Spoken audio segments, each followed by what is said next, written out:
What does it mean for a vampire film to be sexy? Is it the allure of forbidden desire, the elegance of immortal lovers, or the way danger and seduction intertwine in a single glance? And what does it mean for a film to be stylish? Is it just about costumes and lighting, or is it something deeper, a way of seeing the world, of turning every frame into a work of art? In the 1980s, no film embodied these questions more than Tony Scott's The Hunger. Nearly 4 decades later, it remains the sexiest, most stylish vampire film of its era. A movie that didn't just update the vampire myth, but reinvented it as a dazzling, erotic, and deeply tragic meditation on love, addiction, and the passage of time.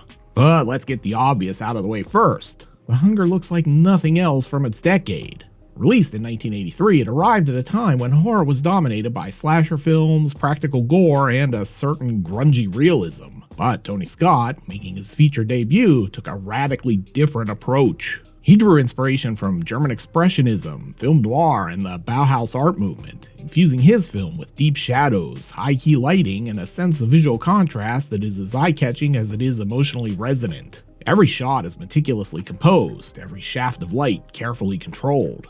The result is a film that feels both timeless and utterly of its moment, a fever dream of velvet, marble, and blood.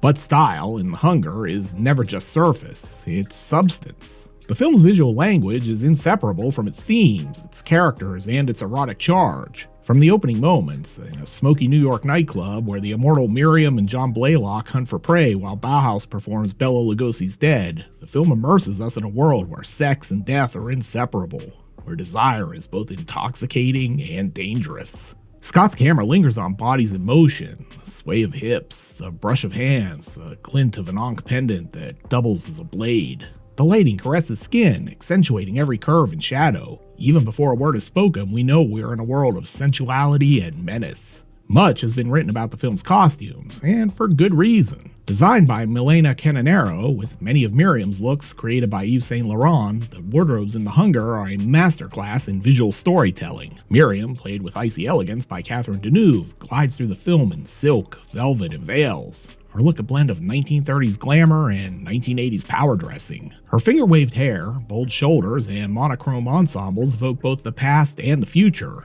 making her seem truly timeless. John, played by David Bowie, is all sharp suits and melancholy eyes. A rock star turned tragic immortal, his beauty is fragile as it is striking.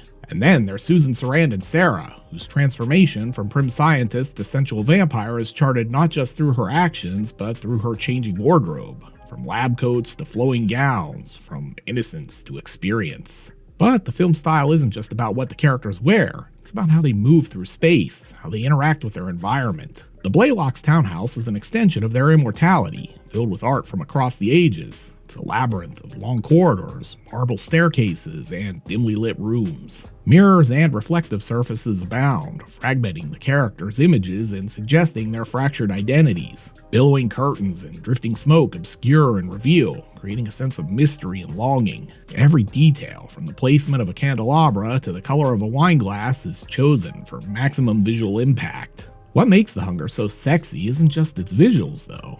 They're only the beginning. The film's erotic charge comes from its willingness to embrace desire in all of its forms. Unlike the exploitative lesbian vampire films of the 1960s and 70s, which often pandered to the male gaze, The Hunger treats its central relationship between Miriam and Sarah with genuine sexuality and respect. Their love scene is shot with a painterly sensuality, soft lighting, flowing fabrics, and a sense of intimacy that is both vulnerable and powerful. The camera lingers not just on bodies, but on faces, hands, and the subtle shifts of emotion that pass between the two women. It's a scene that is erotic not because it's explicit, but because it's charged with longing, curiosity, and the thrill of surrender. This queering of vampire style is one of the film's most radical moves. By centering a same-sex relationship and imbuing it with both eroticism and tragedy, Scott deconstructs traditional vampire iconography and resurrects it as something new. A story about desire that refuses to be contained by gender, convention, or morality. Miriam is both seducer and victim, lover and predator. Sarah is both innocent and initiate, drawn into a world of pleasure and pain that is as liberating as it is terrifying. Their relationship is not just about sex, but about power, transformation, and the hunger that drives all of us, immortal or not.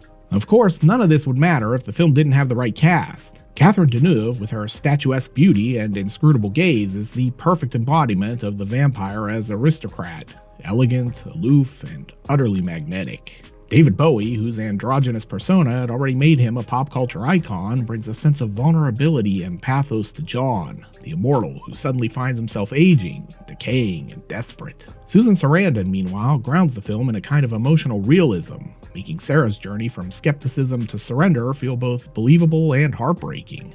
Together, these three actors create a triangle of desire that is as emotionally charged as it is visually stunning. But what truly sets The Hunger apart from other vampire films of the 1980s is its refusal to play by the rules. Scott's vampires are not bound by the traditional lore. They can see their reflections, they can go out during the day, and they sleep in king-sized beds rather than coffins. They don't even have fangs. Instead, they use ankh-shaped pendants to slash their victim's throat, a detail that is both elegant and deeply symbolic. The ankh, an ancient Egyptian symbol of eternal life, becomes a tool of death and desire, a reminder that in this world, love and violence are inseparable. This blending of ancient and modern is reflected throughout the film. The soundtrack, for example, mixes 80s synths and tracks by Bauhaus and Iggy Pop with classical music, creating a soundscape that is both contemporary and timeless. The opening scene, with its pounding techno and gothic rock, sets the tone for a new era of vampires, one in which conventions are shunned and genderless sex appeal is the heart of it. For every scene of a guy dancing on roller skates or the pounding beat of a nightclub, there's a soft focus, pastel-colored romantic scene complete with billowing cheesecloth curtains and the flapping of doves' wings. The two styles collide in the film's finale, where Sarah manages to break Miriam's curse and her cocoon lovers all rise and turn on her,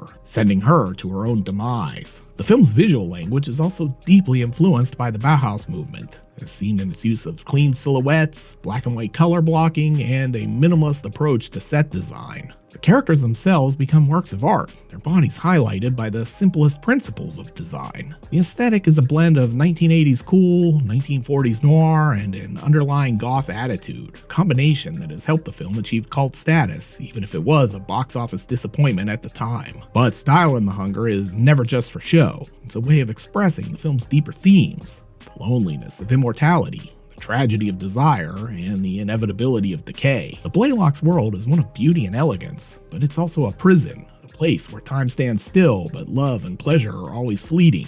John's rapid decline from ageless beauty to withered husk is rendered with a kind of clinical detachment that is all the more horrifying for its restraint. As his body decays, the world around him becomes colder, more sterile, and more alienating. The visual language of the film mirrors his journey from seduction to despair, from immortality to oblivion. Mirrors play a crucial role in this visual storytelling. Unlike traditional vampires, the Blaylocks can see their reflections, but what they see is not always reassuring. Scott uses mirrors to fragment his characters, suggesting their fractured identities and the duality of their existence. When Miriam gazes into a mirror, she sees not just herself, but the weight of centuries, her beauty undiminished, but her soul burdened by loss. For John, the mirror becomes a site of horror, a place where the passage of time is suddenly brutally visible. The mirror scenes literalize the film's central question: what does it mean to see yourself as you truly are, stripped of the illusions that style and surface can provide? The film's use of art and architecture further reinforces its themes. The Blaylock Mansion is filled with paintings, sculptures, and artifacts from across history, a reminder of time's relentless march and of the immortals' futile attempts to surround themselves with beauty as a bulwark against decay. There is a sense that Miriam and John are not just collectors, but curators of their own mythologies, using art to construct meaning in a world where time has lost its grip. The camera lingers on these objects, drawing parallels between the static, preserved beauty of art and the vampire's own attempts to stave off mortality. Gender is also inscribed in the film's visual storytelling.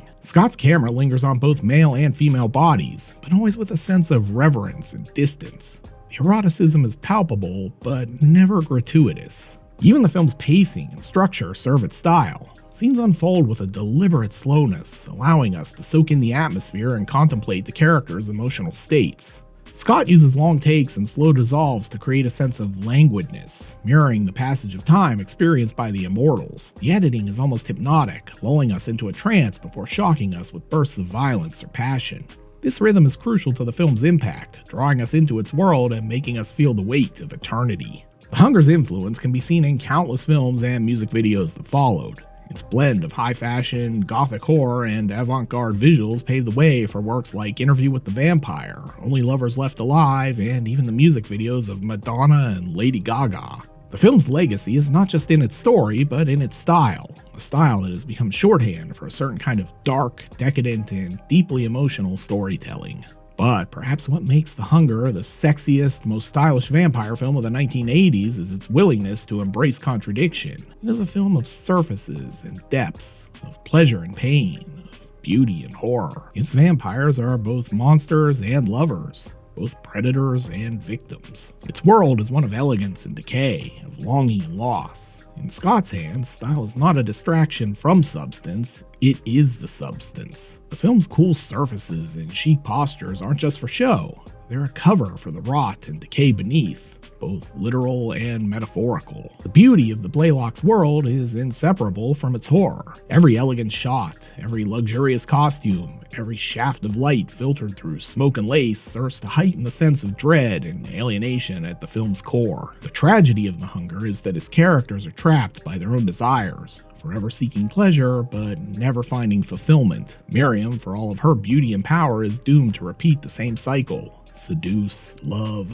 lose, and then move on. John, for all his charm and artistry, is reduced to a shell of his former self, discarded when he is no longer useful. Sarah, for all her intelligence and passion, is drawn into a world she cannot escape. Their stories are not just about vampires, but about the human condition, our fear of aging, our hunger for connection, our longing for something eternal in a world that is always slipping away. In the end, The Hunger is a film about surfaces and what lies beneath them. It's about the allure of immortality and the rot that comes with it. It's about the ways we use style to hide our fears, our desires, and our decay. Tony Scott's debut may have been dismissed by some as all style, no substance, but the truth is that its style is its substance. A visual feast that reveals, with every frame, the darkness at its heart. And that, perhaps, is the greatest trick The Hunger ever pulled, making us believe, if only for a moment, that beauty and horror are one and the same. In a decade defined by excess, aspiration, and the search for identity, The Hunger stands alone,